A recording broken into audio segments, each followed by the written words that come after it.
Hello बच्चों, नमस्कार। Good evening. क्या हाल चाल हैं सभी के? उम्मीद करता हूँ बहुत अच्छे होंगे और पढ़ाई भी आप लोगों की बेहतर चल रही होगी। तो चलिए भाई, मेंसुरेशन चैप्टर यानी कि क्षेत्र मिति हम लोगों का चल रहा है और एक अच्छा टॉपिक है। इम्पोर्टेंट तो नहीं कह सकते हैं क्योंकि सवाल कई बार देखने को मिला है, कई बार नहीं देखने को मिला है। एनी हाउ, पढ़ना तो है, हमारे सिलेबस में है, तो चीज़ें हमें तैयार करके जानी ही चाहिए और जानी भी होंगी हमें। ठीक है। तो कितना पार्ट हमारा हो चुका है जी? हम लोगों ने ट्रायंगल पूरा पार्ट कवर कर लिया है। हम लोगों ने क्वाड्रिलेटरल्स में स्क्वायर यानी कि वर्ग वाला पार्ट कर लिया है। आयत भी हम लोगों ने कर लिया है। कुछ चीजें आयत में अभी बची हुई हैं, पहले उनको कंप्लीट कर लेते हैं। चलिए स्टार्ट करते हैं अपने सवाल को। एक होमवर्क आई थिंक मैंने आपको दिया था, ये एक बार इसे देखेंगे और फिर मैं आपको एक दो फॉर्मूले लिखवाऊंगा। रास्ते का क्षेत्रफल जो हमने वर्ग के केस में यानी कि स्क्वायर के केस में पढ़ा था ना, तो यहाँ भी एक रास्ते का क्षेत्रफल होता है आयत के केस में भी। उसे देखेंगे, फॉर्मूलेज को। पहले ये सवाल देखेंगे। कह रहा है, आयताकार मैदान की जो लंबाई है 125 मीटर है और चौड़ाई जो है 175 मीटर है। कह रहा है, मैदान के बीच में 3 मीटर चौड़ी पैदल पट्टी है। ठीक है, 3 मीटर चौड़ी पैदल पट्टी है। कह रहे हैं, पैदल पट्टी के बिना मैदान का क्षेत्रफल क्या होगा? यहां पर एक लाइन मिसिंग है जो कि छोटी भुजा के समांतर है। जो कि छोटी भुजा के समांतर है। Which is parallel to the smaller side. ठीक है, जो आपके आयताकार मैदान की स्मॉलर साइड है ना, उसके पैरेलल में वो पट्टी है। और आपसे कह रहा है कि बताओ उस पट्टी के बिना मैदान का जो क्षेत्रफल है वो क्या होगा। मैं सवाल को पहले आपको छाप कर दिखाता हूं। देखो, ये कोई आयताकार मैदान है भाई, जिसकी लंबाई 125 मीटर है और जिसकी चौड़ाई 75 मीटर है, ऐसा सवाल ने बोला है। कह रहा है, मैदान के बीच में एक 3 मीटर चौड़ी पट्टी है जो कि छोटी भुजा के समांतर है। यानी कि इस मैदान के बीच में कहीं भी लिख लो, जरूरी नहीं है बिल्कुल बीचों बीच होगी। ये छोटी भुजा है 75, इसके पैरेलल है, यानी कि छोटी भुजा ऐसे है तो पट्टी भी ऐसे होगी। ओके। और इसकी चौड़ाई कितनी है? 3 मीटर की होगी। और इसकी लंबाई कितनी हो जाएगी? सर, इस पट्टी की लंबाई भी 75 मीटर हो जाएगी। भाई, जितनी भुजा आपकी छोटी वाली होगी आयत की, उतनी ही लंबाई इस पट्टी की होगी। अब क्या आप मुझे बता सकते हो, उसने पूछा इस पट्टी के अलावा, इस पैदल पट्टी के बिना मैदान का क्षेत्रफल, यानी कि ये वाला एरिया उसने पूछा है। तो हम इसमें क्या कर सकते हैं? हम आयत के क्षेत्रफल में से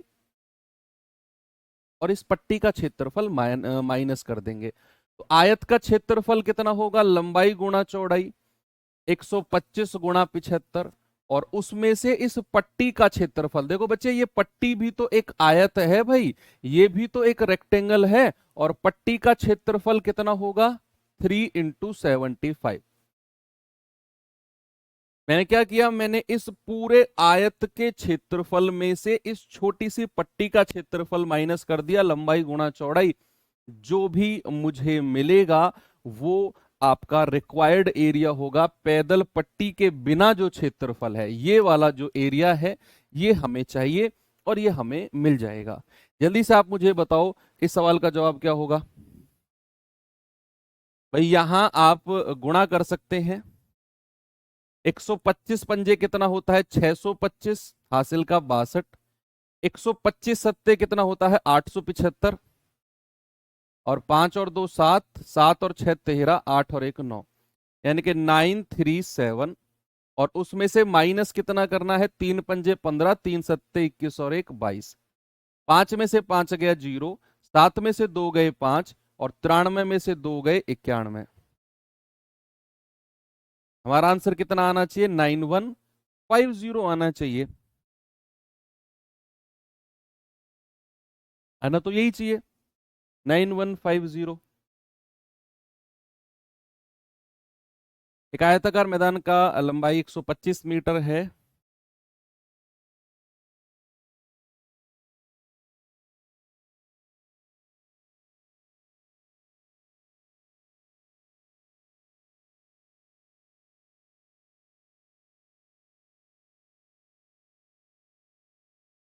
ठीक है।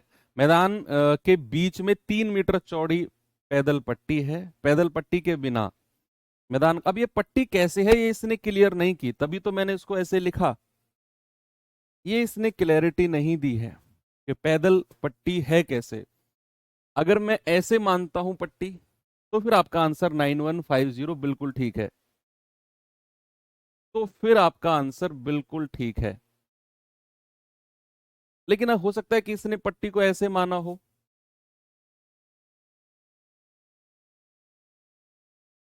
Footpath in the middle of the field, 9150 ही है।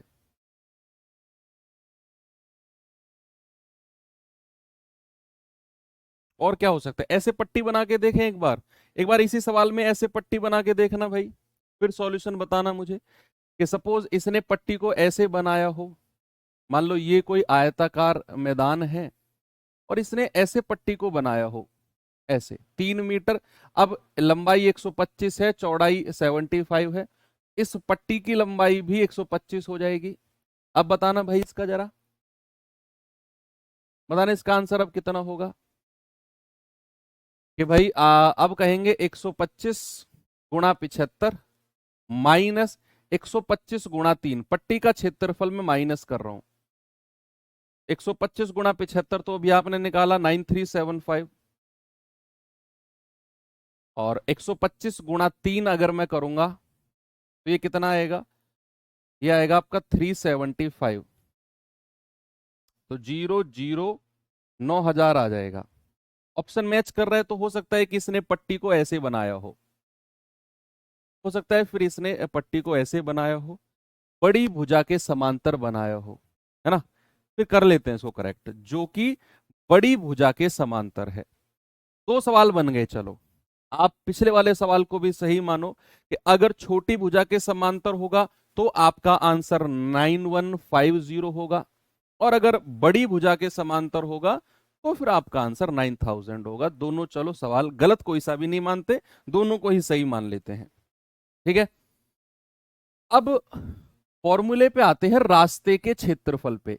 रास्ते का क्षेत्रफल, एरिया ऑफ द पाथ, रास्ते का क्षेत्रफल यानी कि area of the path, area of the path. जरा देखते हैं इसमें क्या है भाई। एरिया ऑफ द पाथ यानी कि रास्ते का क्षेत्रफल क्या होगा। अब हमने जैसे स्क्वायर में पढ़ा, रास्ता बाहर की तरफ भी हो सकता है और रास्ता अंदर की तरफ भी हो सकता है ना। तो भाई ये अगर कोई आयत है, ये अगर कोई आयत है और इस आयताकार मैदान के बाहर की तरफ अगर मैं कोई रास्ता बनाता हूं, बाहर की तरफ, है ना, ये साइन, आप साइन से समझ जाएंगे कि रास्ता बाहर की तरफ है, और जिसकी चौड़ाई x है, इस आयताकार की लंबाई और चौड़ाई l और b है। अब रास्ता क्या है, बाहर की तरफ रास्ता, बाहर की तरफ रास्ता, रास्ता। अगर मैं यहां से एरिया ऑफ द पाथ पूछूं, एरिया ऑफ पाथ, इसका फॉर्मूला होता है बच्चे 2x और l प्लस बी प्लस का 2x, है ना। अगर रास्ता बाहर की तरफ है तो एरिया ऑफ द पाथ यानी कि रास्ते का क्षेत्रफल होगा 2x, l plus B plus का 2x। ठीक है।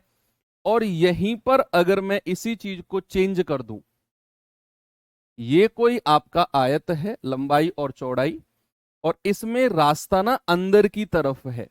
इसमें क्या है बच्चे, इसमें रास्ता अंदर की तरफ है, इनसाइड पाथ है, अंदर की तरफ, है ना।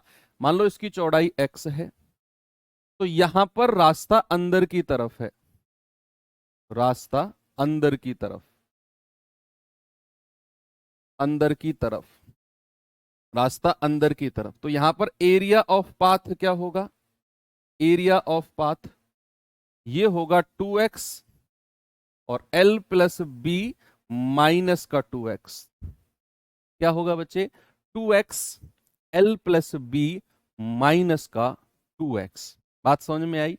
अगर रास्ता बाहर की तरफ होगा तो एरिया ऑफ द पाथ होगा 2x l plus B plus 2x, और अगर रास्ता अंदर की तरफ होगा तो रास्ते का क्षेत्रफल होगा 2x l plus B minus का 2x। ओके, और यहीं पर अगर मैं कहूं कि बीचों बीच रास्ता है, एक तीसरा भी इस पे बनता है कि ये कोई आपका आयत है जिसकी लंबाई चौड़ाई एल बी है। आप में से कोई भी मुझे बता सकता है क्या कि अगर मैं इसके बीचों बीच कुछ इस तरह रास्ता बना दूं, रास्ते की चौड़ाई x है, ये भी x है ना, तो आप में से कोई मुझे बताएगा बीचों बीच रास्ता, बीचों बीच रास्ता कोई भी आप में से बता दो। बीचों बीच अगर रास्ता है तो एरिया ऑफ द पाथ क्या होगा? एरिया ऑफ पाथ बताइए, एरिया ऑफ पाथ क्या होगा?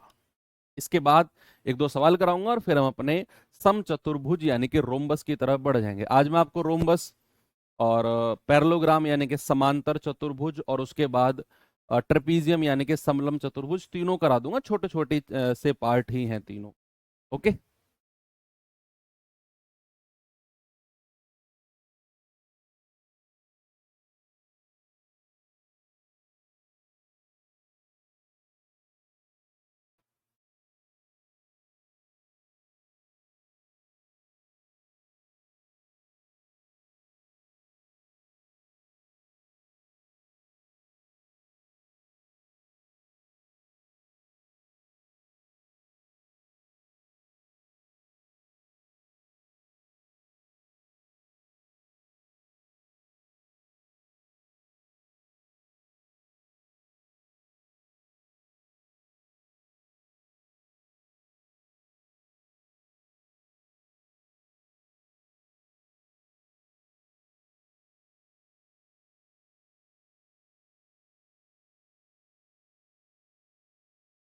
यस, बिल्कुल सही है, बिल्कुल सही बात है कि अगर बीचों बीच रास्ता है तो उसका क्षेत्रफल होता है x और l plus B minus x. ये होता है बीचों बीच रास्ते का क्षेत्रफल, x l plus B minus का x। ठीक है बच्चे, आपको मैं अब सवाल करा देता हूं एक दो। जरा एक बार ये सवाल का जवाब बता दो मुझे, क्या होगा? सभी लोग बताएंगे?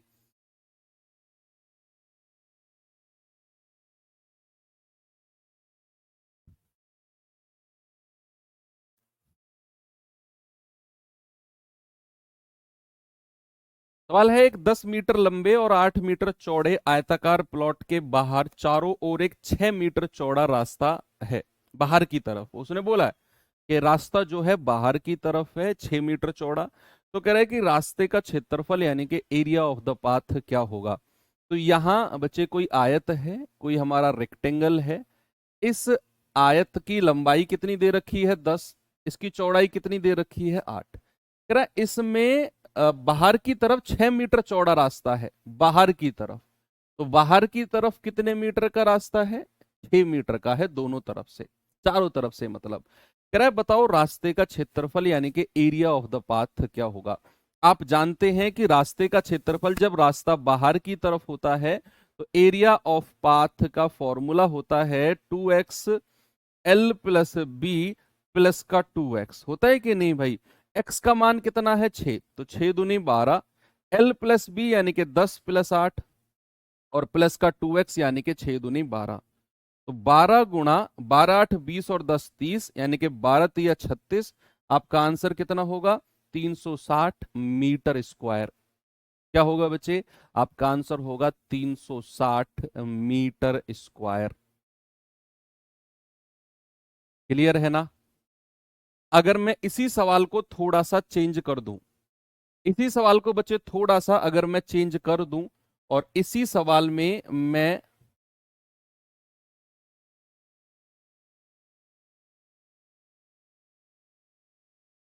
इसी सवाल को मैं चेंज करके आपसे दूसरा सवाल पूछ रहा हूं, आपको फिर से पढ़ना पड़ेगा ये सवाल।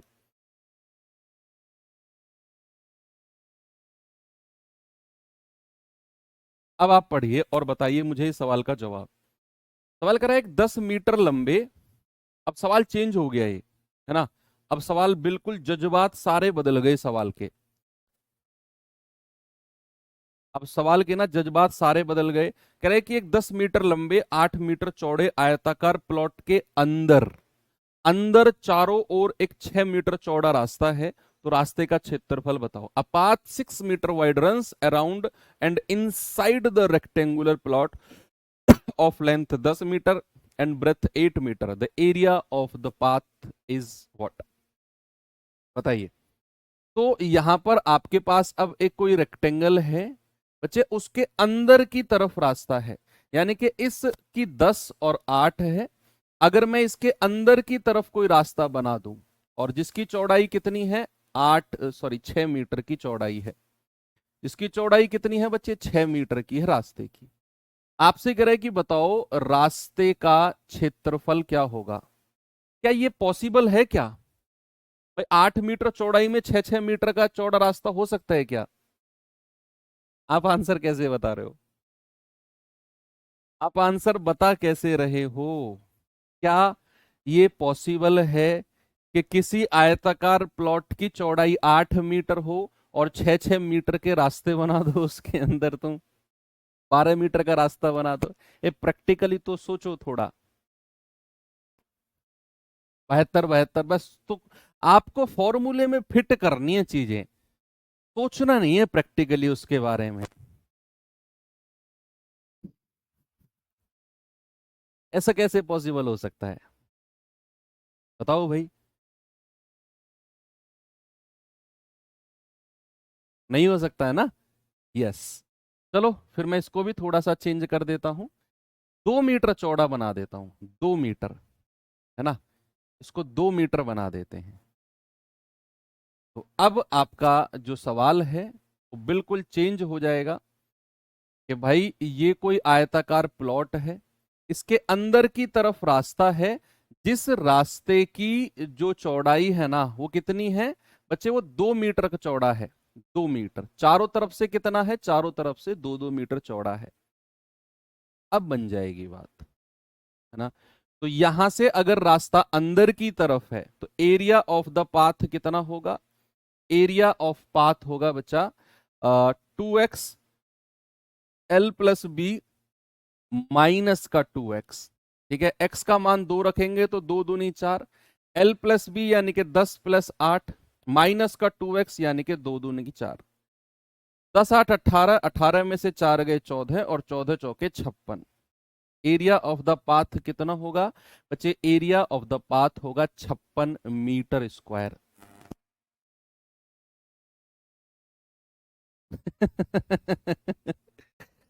ओके,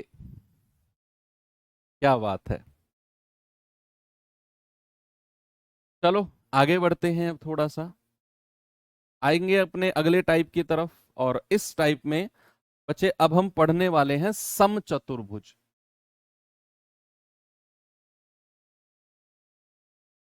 समचतुर्भुज यानी कि रोम्बस। छोटे छोटे टॉपिक है, छोटे छोटे से टॉपिक हैं। कल हम अपना मोस्ट प्रोबेबली के कल हम अपना 3D वाला पार्ट शुरू कर देंगे। और चलो यही एक बड़ा, देखो मैं इसमें एडवांस मैथ में भी सबसे बड़ा चैप्टर यही है। फिर इससे थोड़ा सा कम बड़ा है ज्योमेट्री, उससे थोड़ा सा कम ट्रिग्नोमेट्री और उससे थोड़ा सा कम एलजेब्रा। यानी कि हमने एडवांस मैथ में भी सबसे बड़ा चैप्टर सबसे पहले लिया है। इससे बड़ा चैप्टर क्योंकि इसमें पढ़ने को बहुत सारी चीजें, बहुत सारे टॉपिक्स हैं। मैं इससे थोड़ा सा ही कम आपका ज्योमेट्री है, फिर ट्रिग्नोमेट्री, और सबसे छोटा है इन चारों में, अगर मैं देखूं इन चारों में सबसे छोटा एलजेब्रा है। तो रोम्बस क्या होता है जरा देखते हैं।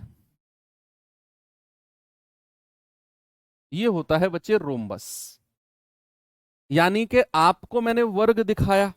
वर्ग क्या है? Sorry, square. अगर आप स्क्वायर के दो, आप थोड़ा सा एज्यूम करो, थोड़ा सा फील करो कि आप किसी वर्ग के दो कोने, आमने सामने वाले दो कोने पकड़ो, हल्का सा खींच दो, है ना, हल्का सा खींच दो, ज्यादा नहीं, ऐसे नहीं करना है। कोई वर्ग है जिसकी चारों भुजाएं बराबर होती हैं, है ना, दो कोने पकड़े, हल्का सा खींच दिए, तो क्या इस तरह नहीं बन जाएगा? इस तरह बन जाएगा। और इसकी भुजा चेंज नहीं होंगी, भुजा उतनी ही रहेंगी, लेकिन फॉर्मूले सारे चेंज हो जाएंगे। तो याद रखना, रोम्बस की भी भुजा यानी कि समचतुर्भुज की भी भुजा जो होती हैं वो बराबर होती हैं। बस इसकी दो भुजाओं के बीच एंगल 90 डिग्री नहीं होता, उसमें होता है वर्ग में किन्हीं भी दो भुजा, किन्हीं भी दो साइड के बीच का जो एंगल होता है दैट इज 90 डिग्री, लेकिन यहां पर ऐसा नहीं है। ओके, अब इसके दो डायगोनल होते हैं, ये डायगोनल है D1 और ये डायगोनल है D2। और बच्चे दोनों डायगोनल एक दूसरे को बाइसेक्ट भी करते हैं। बाइसेक्ट करने का मतलब है जो ये पॉइंट पे मिले हैं ना, सुनो सामने देखो, ये पॉइंट पर जो इसके दोनों विकर्ण, दोनों डायगोनल मिले हैं, ये पॉइंट इस वाले डायगोनल को दो बराबर भुजा में बांट देगा। मान लो यहां से यहां तक की लंबाई 10 मीटर है, तो यहां से यहां तक 5 और यहां से यहां तक 5, दो बराबर भुजाओं में बांट देगा विकर्ण को, ये वाला पॉइंट। और इस वाले को भी दो बराबर भुजाओं में बांट देगा।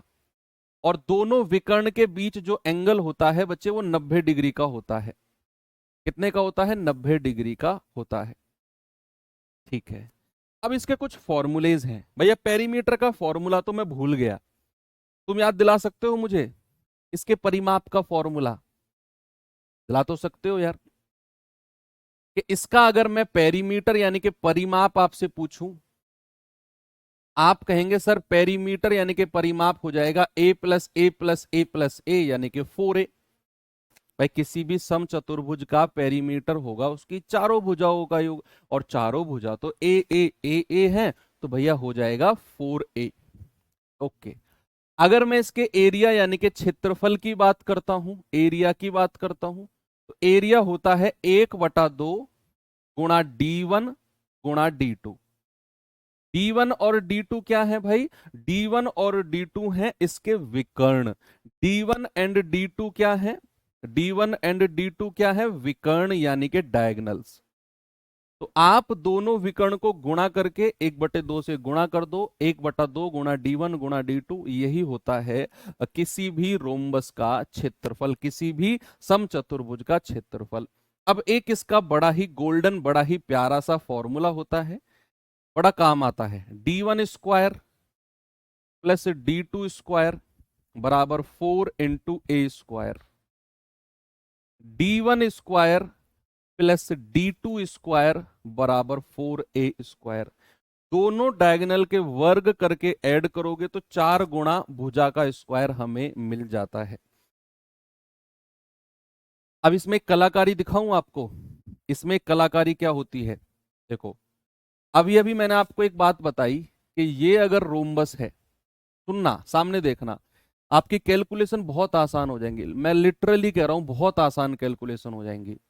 ये इसका डायगोनल है, दोनों ने सेंटर पे कट किया, सेंटर पे नहीं मतलब किसी भी पॉइंट पे कट किया, और मान लो अगर ये पूरा, मैंने कहा ये 90 डिग्री का एंगल पे काटते हैं दोनों। अगर मैं इस वाले त्रिभुज की बात करूं, इस वाले त्रिभुज की, तो ये वाला त्रिभुज जो होगा बच्चे, ये वाला त्रिभुज हमारा राइट एंगल ट्राइंगल यानी कि समकोण त्रिभुज होगा। ये वाला त्रिभुज, ये वाला त्रिभुज हमारा समकोण होगा। ये वाला जो 90 डिग्री के सामने होता है इसको कहते हैं कर्ण, और इनमें से कोई एक परपेंडिकुलर यानी कि लंब होगा और कोई एक बेस यानी कि आधार होगा, कोई एक आधार होगा। तो यहां जैसे फॉर एग्जांपल आपको मैं एक सवाल देता हूं इसी में ही, मैंने आपसे बोला कि कोई डायगोनल है, सॉरी कोई रोम्बस है जिसका एक डायगोनल जो है वो 6 मीटर का है, दूसरा जो डायगोनल है वो 8 मीटर का है। तो आपको बतानी है भुजा, उस उस रोम्बस की भुजा आपको बतानी है। उस रोम्बस की क्या बतानी है? भुजा, या भुजा भी नहीं, आपको परिमाप मैंने पूछा कि उस रोम्बस का पेरीमीटर बता दो क्या होगा, परिमाप क्या हो जाएगा। दिमाग लगाना है। देखो, सब आप जानते हैं परिमाप का मतलब होता है 4 गुणा भुजा, जानते हैं सब। कि अगर पेरीमीटर चाहिए तो भाई रोम्बस है ये, तो इसकी हमें भुजा निकालनी होगी, साइड निकालनी होगी, उसको हम 4 से गुणा करके पेरीमीटर निकालेंगे। अब अगर भुजा निकालनी है और दोनों डायगोनल हमको दिए हुए हैं, तो फॉर्मूला तो हम जानते हैं, d1 का स्क्वायर प्लस d2 का स्क्वायर बराबर 4a स्क्वायर। यस, तो 6 का स्क्वायर यानी कि 36, 8 का स्क्वायर यानी कि 64 बराबर 4a स्क्वायर। 64 36 100 बराबर 4a स्क्वायर। 4 से कितनी बार कटेगा? 25 बार। तो यहां से a कितना आ जाएगा?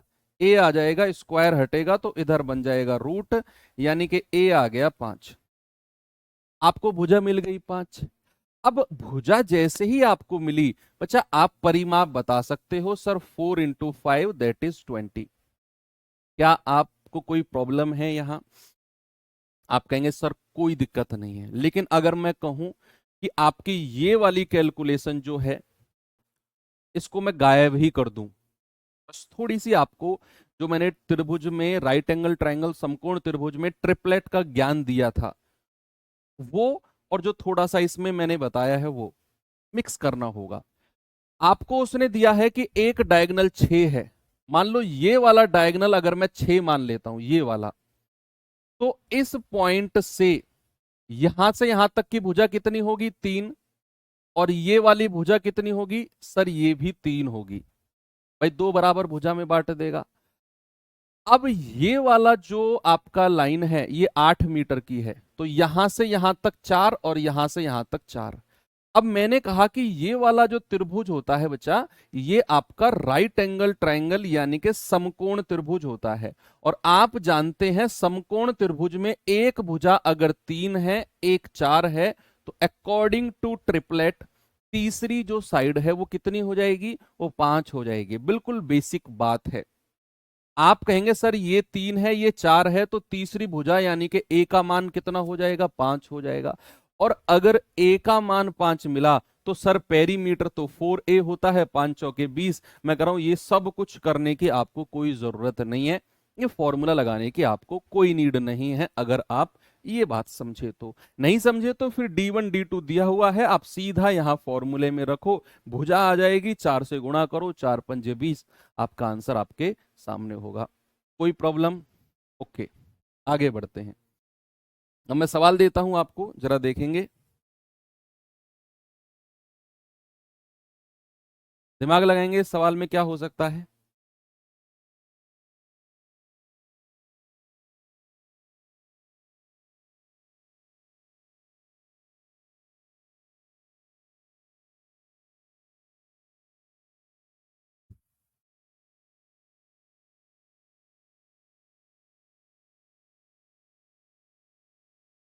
करें, एक समचतुर्भुज का क्षेत्रफल बताओ जिसकी भुजा 10 सेंटीमीटर हो और सबसे लंबा जो विकर्ण है वो 16 है। मैं कह रहा हूं ये कॉन्सेप्ट जो ट्रिपलेट वाला समझ गए ना आप, इसमें सवाल में कैलकुलेशन ही नहीं करनी, समचतुर्भुज आपके लिए सबसे आसान हो जाएगा। भाई ये कह रहा है कि एक समचतुर्भुज यानी कि रोम्बस है, रोम्बस की भुजा हमको दे रखी है कितनी? 10 लिख दी मैंने। जो सबसे लंबा विकर्ण है ये वाला दिख रहा है ना, दिखने में लंबा विकर्ण लग रहा है सबसे बड़ा, इसकी लंबाई कितनी है? इसकी लंबाई है सर 16, 16 है, मतलब ये 8 हो जाएगा और ये 8 हो जाएगा। अब मैंने आपको बताया कि ये वाला ट्रिपलेट जो होता है, सॉरी ये वाला ट्राइंगल जो होता है, ये राइट एंगल का होता है, समकोण त्रिभुज होता है। आप ट्रिपलेट जानते हैं कि सर एक भुजा अगर 10 है, एक भुजा अगर 8 है, तो एक भुजा को क्या बनना पड़ेगा? सर 6 बनना पड़ेगा, क्योंकि हमने ट्रिपलेट, हमने त्रियक पढ़े हैं, 6 8 10 पढ़े हैं कि नहीं? हमने तो ट्रिपलेट पढ़े हैं, 6 8 10। ये 8 है, ये 10 है, तो ये भुजा हो जाएगी 6। अब बच्चे अगर ये भुजा आपने 6 लिख दी तो भाई साहब ये भी तो आपको 6 लिखनी पड़ेगी, क्योंकि दोनों बराबर होती हैं। और दूसरा विकर्ण मिल गया आपको। भाई एक विकर्ण यानी कि d1 कितना है? 16। और d2 कितना हो जाएगा? सर d2 हो जाएगा 6 और 6 12, d2 हो जाएगा 12। अब एरिया आपसे पूछा है, और एरिया का फॉर्मूला होता है 1/2 गुणा d1 गुणा d2। कितना होगा आंसर? 1/2 गुणा 16 गुणा 12। आप कहेंगे 2 छिक्के 12 और 16 छिक्कम 96। आपका आंसर होगा ऑप्शन नंबर सी, बिल्कुल सही जवाब होगा। आसान है। अगर आप ये नहीं जानते हैं तो भैया फिर आपको एक भुजा यानी कि ए का मान दे दिया, आपको एक डायगोनल D1 दे दिया, आपको फॉर्मूला लगाना है D1 square plus D2 square बराबर 4A स्क्वायर। यहां से D1 और A का मान है D2 निकालना, और फिर आप 1/2 गुणा D1 इंटू D2 में रखना, इस वाले फॉर्मूले से दूसरा डायगोनल। ये जानते हैं तो फिर तो सवाल आसान ही है। आगे चले, ये सवाल करिए।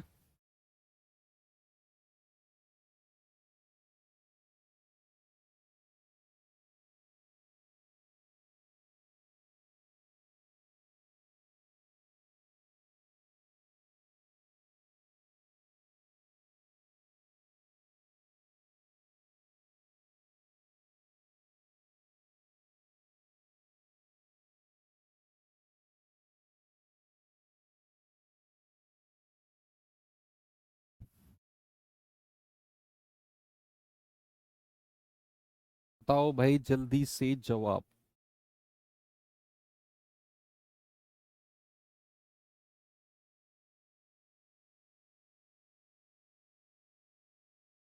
क्रय उस सम चतुर्भुज का क्षेत्रफल ज्ञात करो जिसके विकर्ण की लंबाइयां 48 और 64 मीटर हैं।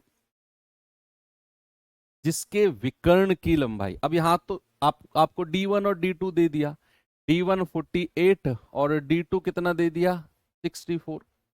एरिया पूछा है, एरिया कितना हो जाएगा 1/2 गुणा D1 गुणा D2, यानी कि 1/2 गुणा 48 गुणा 64। 2 से कटेगा 32 बार, 48 दूनी 96, हासिल का 9, 48 तिया 144, 144 और 9 153। आंसर कितना आएगा 1536 स्क्वायर मीटर, यानी कि ऑप्शन नंबर बी हमारा बिल्कुल सही जवाब है। आसान है ये तो। आगे बढ़े, ये सवाल करिए।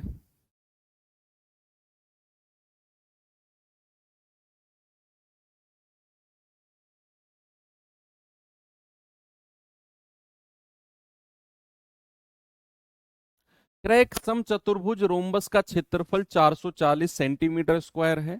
यदि इसके एक विकर्ण की लंबाई 20 है तो दूसरे विकर्ण की लंबाई आप बताओ क्या होगी। कैसे करेंगे भाई, एक विकर्ण आपको दे दिया, D1 कितना है 20, और दूसरा विकर्ण यानी कि D2 आपसे पूछा है, और आपको एरिया दे दिया है उसने 440 सेंटीमीटर स्क्वायर। आप जानते हैं एरिया होता है 1/2 गुणा D1 गुणा D2 बराबर एरिया। ठीक है, 1/2, D1 कितना है 20 और D2 हमें निकालना है, एरिया कितना है 440 का वोल्ट। तो 2 से कटेगा 10 बार, 0 से 0 उड़ा दो, तो D2 कितना होगा, D2 होगा 44, और यही आपसे पूछा है।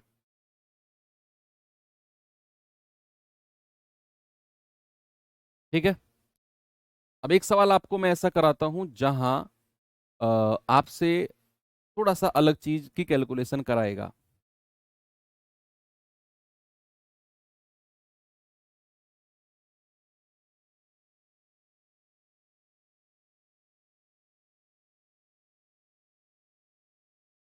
सवाल है, एक समचतुर्भुज का परिमाप 56 सेंटीमीटर है, उसके विकर्णों में से एक की लंबाई जो है 26 सेंटीमीटर है। तो पूछ रहा है समचतुर्भुज के दूसरे विकर्ण की जो लंबाई है वो कितनी होगी। अब परिमाप दिया है यहां पर, यस, यहां ट्रिपलेट से बात नहीं बनेगी, मैं आपको बताऊं क्यों। क्योंकि आपसे पूछा है दूसरा विकर्ण, और सारे ऑप्शन रूट में हैं।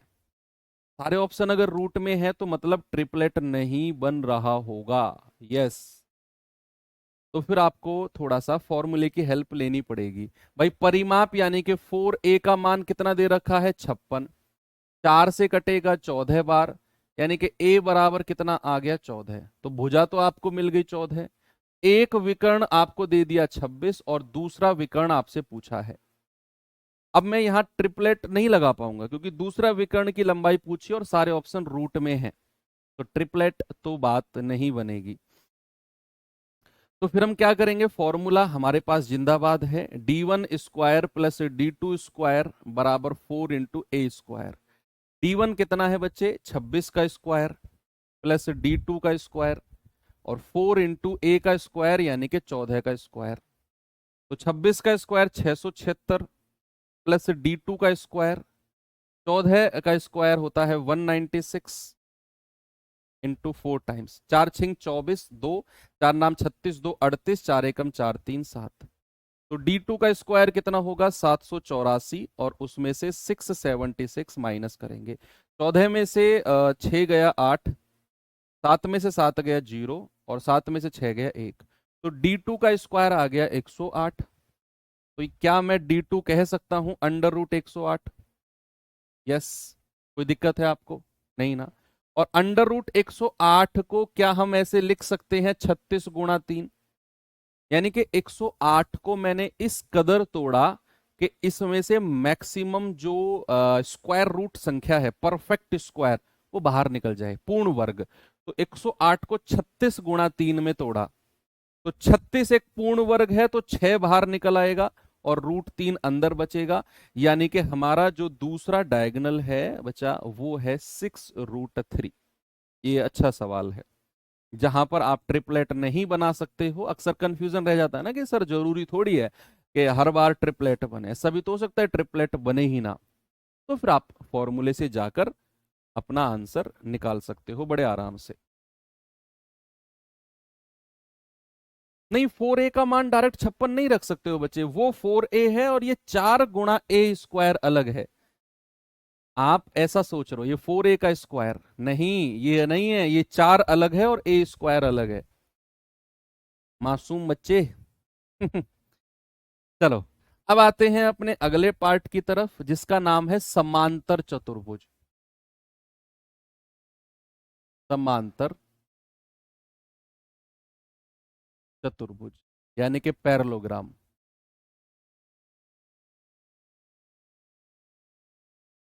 पैरेललोग्राम इसको ऐसे भी बोलते हैं GM, है ना। ये दो लाइन जो सिंबलाइज करती हैं, ये दो लाइन सिंबलाइज करती हैं पैरेललोग्राम, यानी कि दो लाइन पैरेलल हैं, समांतर हैं। रेल की पटरियां होती हैं, समांतर चलती हैं, इस तरीके से उसको बोलते हैं आपका ये लाइन पैरेललोग्राम।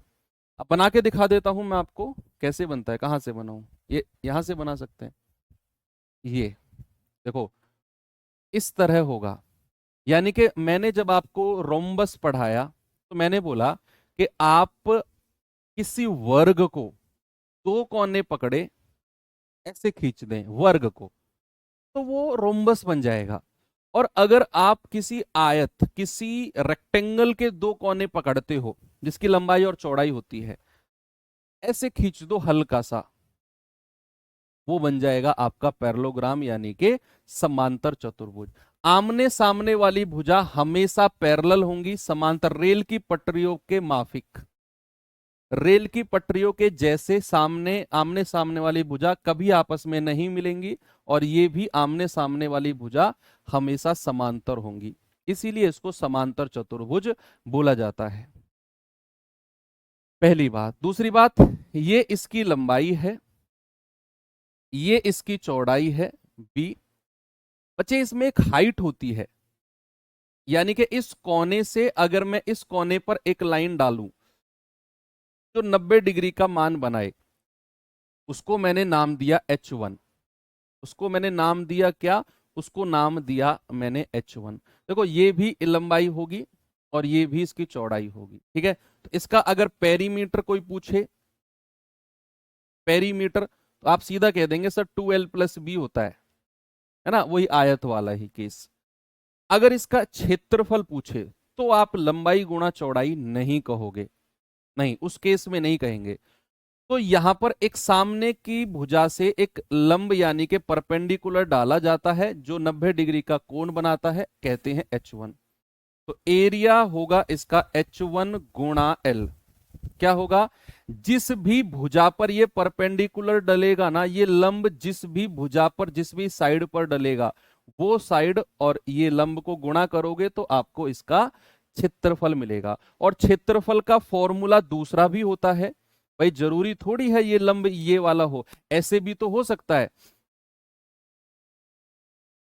ऐसे भी तो हो सकता है, ये इस वाली भुजा से जाए भाई, इस वाली भुजा से भी तो जा सकता है, ये वाला भी तो लंब हो सकता है, ये H2 है भाई।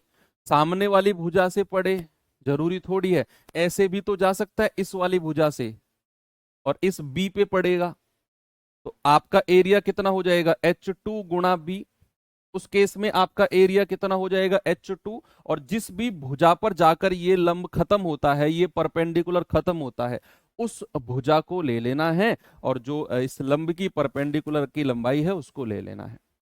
दोनों ही आपका एरिया होते हैं, बस ये देखना है कि वो कौन सी भुजा पे आपका एंड कर रहा है, वो भुजा लेनी है और वो लंब लेना है, गुणा कर देना है, यही आपका एरिया हो जाएगा। इतनी सी चीज इसमें पढ़नी है।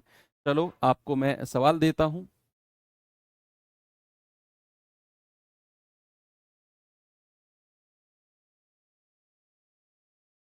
देखेंगे इस सवाल को जरा।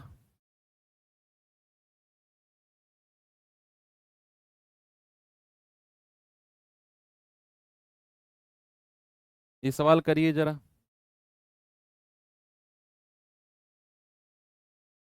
कह रहा है कि एक समांतर चतुर्भुज की ऊंचाई 7 सेंटीमीटर है और क्षेत्रफल 161 वर्ग सेंटीमीटर है, तो इसके आधार की लंबाई बताओ।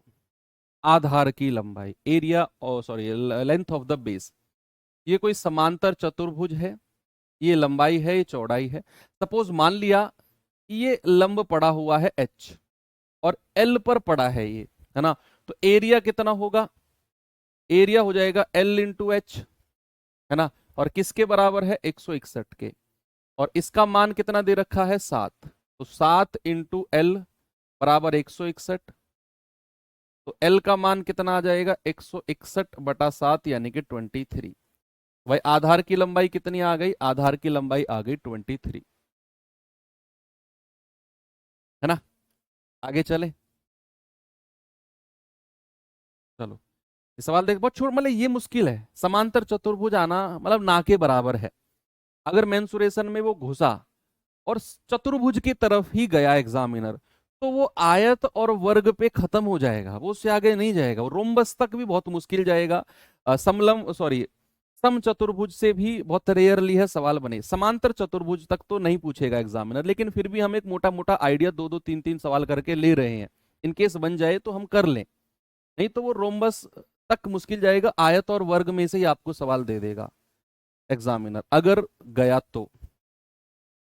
कह रहा है एक समांतर चतुर्भुज का आधार इसकी ऊंचाई से डबल है, यदि समांतर चतुर्भुज का क्षेत्रफल 392 वर्ग मीटर है तो इसकी ऊंचाई कितनी होगी, इसकी ऊंचाई कितनी होगी। बच्चे देखो उसने बोला है कि जो इसकी ऊंचाई है, और ये मैं इसका आधार यानी कि L मान लेता हूं, कह रहा है जो इसका आधार है ऊंचाई से दोगुना है, ऊंचाई से दोगुना, ऊंचाई अगर 1 यूनिट है तो आधार कितना है, सॉरी ऊंचाई से दोगुना है, आधार ऊंचाई से दोगुना है, सॉरी उल्टा कर दिया, ऊंचाई अगर 1 यूनिट है तो आधार कितना है, इसका डबल है, आधार जो है ऊंचाई का डबल है। तो अगर मैंने इसको R माना तो ये कितना हो जाएगा, 2R। कह रहा है इसका क्षेत्रफल 392 है, तो R इंटू 2R, भाई H इंटू L करेंगे, बराबर 392, दो से जाएगा, दो एकम दो, दो नाम 18, दो छिक्के 12, तो आर स्क्वायर कितना आ गया, 196। यहां से आर कितना होगा, अंडर रूट ऑफ 196, और 196 अगर अंडर रूट के अंदर है तो बाहर आएगा 14, क्योंकि 196 196 जो होता है बच्चे, ये 14 का ही, 14 का ही वर्ग स्क्वायर होता है। अब कह रहा है आर की वैल्यू आपको मिल गई, आपसे कह रहा है बताओ इसकी ऊंचाई कितनी होगी, 2R का मान आपसे पूछा है, तो 2 गुणा 14, आप कहेंगे सर 28 होगी, यस और नो, ऑप्शन नंबर बी।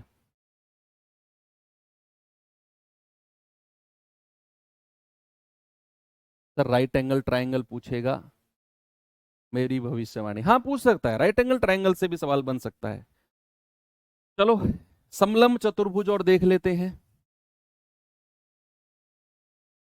समलंब चतुर्भुज, समांतर चतुर्भुज और समलंब चतुर्भुज तक तो वो भी नहीं जाते जहां ये प्रॉपर पूछा जाता है मेंसुरेशन।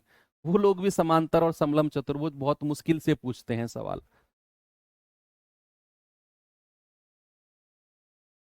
यानी कि ट्रिपीजियम, ट्रिपीजियम, ठीक है। क्या होता है, मतलब मैं इसीलिए आपको ये चीज पढ़ा रहा हूं ताकि आपको ये नई ना लगे, नई ना लगे, इसलिए मैं आपको ये पढ़ा रहा हूं। तो ये होता है आपका समलंब चतुर्भुज। ये भुजा मान लो अगर मैंने ए बोली, ये सामने वाली भुजा बी है। आमने सामने वाली भुजा समांतर यानी कि पैरेलल होती हैं, और इनके बीच की जो ऊंचाई हाइट होती है बच्चे वो होती है एच। क्या होती है, वो होती है एच। ओके। और यहां से बस एरिया का ही फॉर्मूला आपने याद रखना है। इसका एरिया क्षेत्रफल का ही पूछेगा। मैं कह रहा हूं अगर जिद्दी बन गया ना एग्जामिनर कि भाई साहब मुझे जिद है, तो जिद्दी ही बन गया।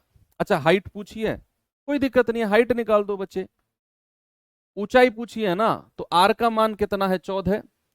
ऊंचाई हो जाएगी 14, ठीक है, आपका आंसर 14 हो गया, कोई प्रॉब्लम नहीं है। तो एरिया ही पूछेगा। एरिया का फॉर्मूला होता है 1/2 आमने सामने वाली भुजाओं का योग और इंटू एच। जो समांतर भुजाएं हैं, जो पैरेलल लाइन है, उनका सम a+b और इंटू उनके बीच की ऊंचाई यानी कि h। 1/2 ब्रैकेट में a+b इंटू एच। बहुत सारे फॉर्मूलेज हो जाएंगे मैं जानता हूं मेंसुरेशन में ही। क्या करें, पढ़ना तो है बच्चा। ये सवाल देखिए जरा एक बार।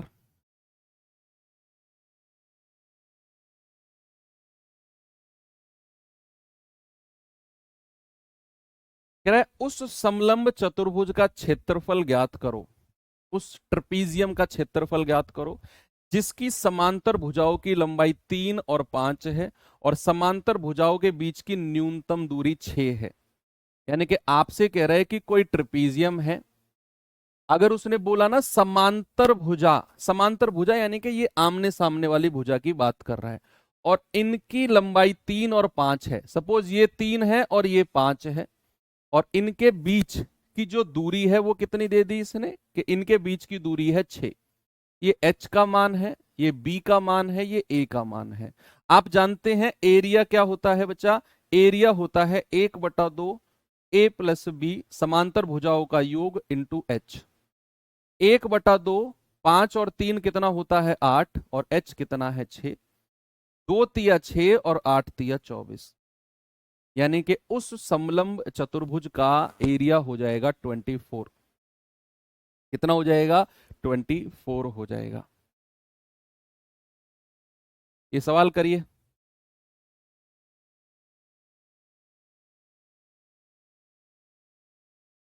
सवाल करा है एक समलंब चतुर्भुज का क्षेत्रफल 1792 सेंटीमीटर स्क्वायर है और इसकी समांतर भुजाओं के बीच की लंबवत दूरी 28 सेंटीमीटर है।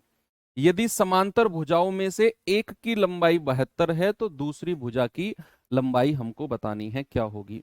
आपको फॉर्मूले का एरिया पता होना चाहिए कि एरिया का फॉर्मूला होता है 1/2 और a+b इंटू एच। 1/2, और भुजा कौन कौन सी है, 28, सॉरी एक है 72, और दूसरी भुजा हमसे पूछी है। ऊंचाई कितनी है 28, भाई इनके बीच की लंबवत दूरी यानी कि 28, और एरिया कितना दे रखा है 1792। यहां से दूसरी भुजा आप निकाल सकते हो। 2 से कटेगा 14 बार, 14 एकम 14, 3 14 दूनी 28, 11 14 अट्ठे 112। तो दूसरी भुजा कितनी आएगी 128 माइनस 72। 8 में से 2 गए 6, 12 में से 7 गए 5, यानी कि दूसरी भुजा आ जाएगी हमारी 56। कितनी आएगी 56, बिल्कुल सही जवाब है।